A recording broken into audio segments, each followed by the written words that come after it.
کہ محبتوں کا خزانہ یہیں کہیں پر ہے، کہ محبتوں کا خزانہ یہیں کہیں پر ہے، رسول پاک کا دیوانہ یہیں کہیں پر ہے، کہ محبتوں کا خزانہ یہیں کہیں پر ہے، رسول پاک کا دیوانہ یہیں کہیں پر ہے۔ اور میناروں کو دیکھ کر کبوتروں نے کہا چلو اترتے ہیں دانا یہیں کہیں پر ہے، کہ محبتوں کا خزانہ یہیں کہیں پر ہے، رسول پاک کا دیوانہ یہیں کہیں پر ہے۔ اور میناروں کو دیکھ کر کبوتروں نے کہا چلو اترتے ہیں دانا یہیں کہیں پر ہے۔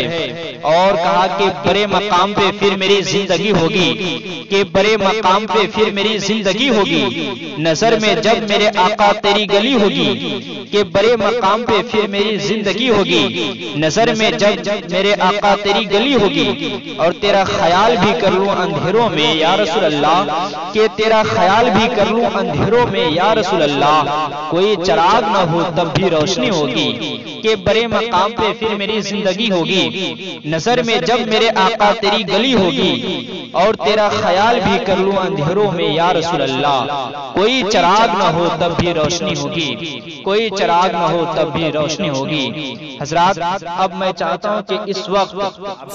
اب آئیے ایک بہترین تقاریر، عمدہ خطاب اور اچھا وائس سننے کے لیے گوش پر آواز ہو جائیے۔ میں آپ حضرات کے دیار عشق و محبت میں ایک ایسے خطیب کو دعوت سخن دینے جا رہا ہوں جن کی خطابت ماشاءاللہ بہت ہی عمدہ ہوتی ہے، اور آخرت کے اوپر آج آپ لوگوں کو تقاریر سماعت کرنی ہے۔ تو میں چاہتا ہوں کہ خطیب اہل سنت مولانا محمد سلمان حسین اتاری عثمانی کو میں بلا تاخیر چاہتا ہوں کہ ان چار مصروں کے ساتھ دعوت فکر دوں کہ سامنے جب بھی وہ ذات ہوتی ہے، کہ سامنے جب بھی وہ ذات ہوتی ہے، جلوہ حق کی بات ہوتی ہے، ارے ایسا لگتا ہے کہ دن نکل آیا جب مدینے میں رات ہوتی ہے، کہ سامنے جب بھی وہ ذات ہوتی ہے، جلوہ حق کی بات ہوتی ہے، ایسا لگتا ہے کہ دن نکل آیا جب مدینے میں رات ہوتی ہے۔ نحمده ونصلي على حبيبه الكريم اما بعد فاعوذ بالله من الشيطان الرجيم بسم الله الرحمن الرحيم قل ان كنتم تحبون الله فاتبعوني يحببكم الله صدق الله العظيم۔ درود پاک پڑھتے ہیں اللہم صلی علی سیدنا بارک وسلم صلو علیہ السلام علیکہ یا رسول اللہ وعلی آلہ واصحابہ یا حبیب اللہ صلی اللہ تعالی علیہ وسلم۔ آئیے میں آپ کو حضرت عثمان غنی کا ایک کہانی سناتا ہوں۔ حضرت عثمان غنی رضی اللہ تعالی عنہ جب کسی قبرستان سے گزرتے بچوں کی طرح بلک بلک کر روتے، اس قدر روتے کہ حضرت عثمان غنی رضی اللہ تعالی عنہ کی رونے کی وجہ سے ان کی داڑھی تر ہو جاتی، بھیگ جاتی، بچوں کی طرح بلک بلک کر روتی۔ صحابہ کرام نے عثمان غنی رضی اللہ تعالی عنہ کی بارگاہ میں عرض کی کہ اے خلیفہ رسول، اے عاشق رسول، کیا بات ہے کہ آپ کسی قبرستان کو دیکھ لیتے ہیں، کسی قبر سے گزرتے ہیں تو آپ بچوں کی طرح بلک بلک کر روتے ہیں، آپ اس قدر روتے ہیں کہ آپ کے رونے کی وجہ سے آپ کی داڑھی مبارک کی بال بھیگ جاتی ہے، تر ہو جاتی ہے۔ اے عثمان غنی رضی اللہ تعالی عنہ، ہمیں بھی بتائیے کیا وہ راز ہے، کون سی وہ بات ہے جس کی وجہ سے آپ اس قدر روتے ہیں؟ ہمیں کبھی کبھی خوف ہوتا ہے کہ آپ کے رونے کی وجہ سے کہیں آپ کا جان نہ نکل جائے، کہیں آپ رونے کی وجہ سے مر نہ جائے۔ اے عثمان غنی ہمیں بھی بتائیے، اگر آپ جہنم کے عذابات کو بھی پڑھتے ہیں، جہنم کے عذابات کو بھی ملاحظہ فرماتے ہیں، لیکن آپ اس قدر نہیں روتے، آپ اس قدر بے چین نہیں ہوتے، وہ کون سی راز کی بات ہے جو ہمیں نہیں معلوم؟ اے عثمان غنی، آپ کسی قبر کو دیکھ لیتے ہیں یا کسی قبرستان سے آپ کا گزر ہوتا ہے، آپ بے چین ہو جاتے ہیں، بے قرار ہو جاتے ہیں، رونے لگتے ہیں۔ جب عثمان غنی رضی اللہ تعالی عنہ کی بارگاہ میں عرض کیا گیا، توجہ کا طلبگار ہوں، توجہ فرمائیے وہ کون سی بات تھی، وہ کون سی راز کی بات ہے جو عثمان غنی جانتے ہیں، عثمان غنی فرماتے ہیں جب صحابہ کرام نے عرض کیا، اصرار کیے، عثمان غنی نے فرمایا سنو، میں نے اپنے نبی کریم صلی اللہ علیہ وسلم سے سنا تھا۔ سبحان اللہ سبحان اللہ۔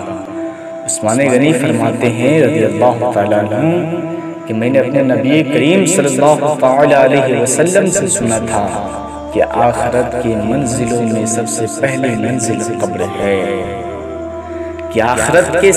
منزلوں میں سب سے پہلی منزل قبر ہے۔ جو اس منزل میں، جو اس قبر میں نجات پا گیا، جو اس قبر میں بآسانی کامیاب ہو گیا، اس کے لیے آخرت کی تمام منزلیں آسان ہو جائے گی، اس کے لیے آخرت کی تمام منزلیں آسان ہیں۔ اور اگر جو اس آخرت کی منزلوں میں سب سے پہلی منزل قبر سے نجات نہ پا سکا، جو اس میں پھنس گیا، آخرت کی تمام منزلیں اس کے لیے سخت مشکل ہیں۔ میں یہی سوچ کے روتا ہوں کہ میرا کیا ہوگا۔ آپ غور کریں، عثمان غنی ہیں جس کو اللہ کے نبی صلی اللہ علیہ وسلم نے دنیا ہی میں جنت کی بشارت دیتے تھے، قبر پر دیکھ کر کیسے روتے تھے، کس قدر بے چین ہوتے تھے۔ قبر آخرت کی منزلوں میں سب سے پہلی منزل ہے۔ جب صحابہ کرام، وہ بھی خلیفۃ النبی، جس کو نبی نے دنیا ہی میں جنت کی بشارت دے دی ہو، جب وہ اس قدر روتے ہیں، کسی قبر کو دیکھ کر بے چین ہو جاتے ہیں، بے قرار ہو جاتے ہیں، تو ہمیں کتنا بے قرار ہونا چاہیے، ہمیں کتنا رونا چاہیے۔ ہمارے آنکھوں سے آنسو نہیں ٹپکتے، یہ غفلت کی نیند جو ہم سوتے رہتے ہیں، ہائے افسوس ہے، وقت قریب ہے، موت آنی ہے، لہذا ہمیں بھی تیاری کرنی چاہیے، آخرت کا فکر کرنا چاہیے، ہمیں بھی آخرت کے بارے میں سوچنا چاہیے۔ یہ جو دنیا میں ہم عیش و عشرت کی زندگی گزارتے ہیں، اس دنیا میں جو ہم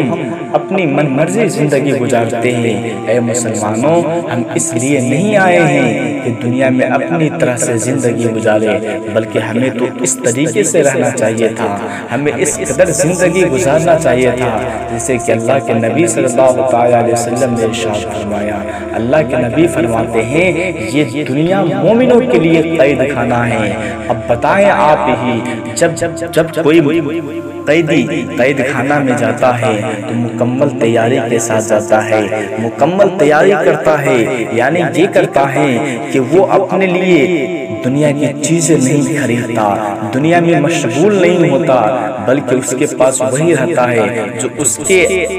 بدن میں رہتا ہے، اس کے پاس وہی کپڑا رہتا ہے جو اس کے بدن میں لگا ہوا رہتا ہے۔ ہمیں بھی یہی کرنا چاہیے، ہم دنیا میں آئے ہیں، ہمارے لیے قید خانہ ہے، ہمیں دنیا کی تیاری نہیں بلکہ آخرت کی تیاری کرنی چاہیے۔ لیکن ہائے افسوس ہے کہ آج کے مسلمان، بالخصوص ہمارے نوجوانوں کی حالت یہ بن گیا ہے کہ لوگ آخرت کو تو بھول ہی گئے ہیں، ایمان پر خاتمے کے حوالے سے کچھ غور و فکر ہی نہیں ہے۔ اللہ کبھی کبھی یہ ہوتا ہے کہ ایمان بدن سے جدا ہو جاتا ہے، ایمان دل سے جدا ہو جاتا ہے، ہمیں خیال بھی نہیں ہوتا کہ ہمارا ایمان گزر چکا ہے۔ کبھی کبھی ایسے کلمات بول دیتے ہیں جس کی وجہ سے کفر ہو جاتا ہے، لیکن ہماری روح کو بھی خبر نہیں ہوتی کہ ہم نے کفری کلمات بک دیے ہیں، اس کی وجہ سے توبہ ہم پہ لازم ہو گیا ہے۔ ہائے افسوس ہے، علم کی ضرورت ہے، لہذا مدنی التجا ہے کہ تمام صحابہ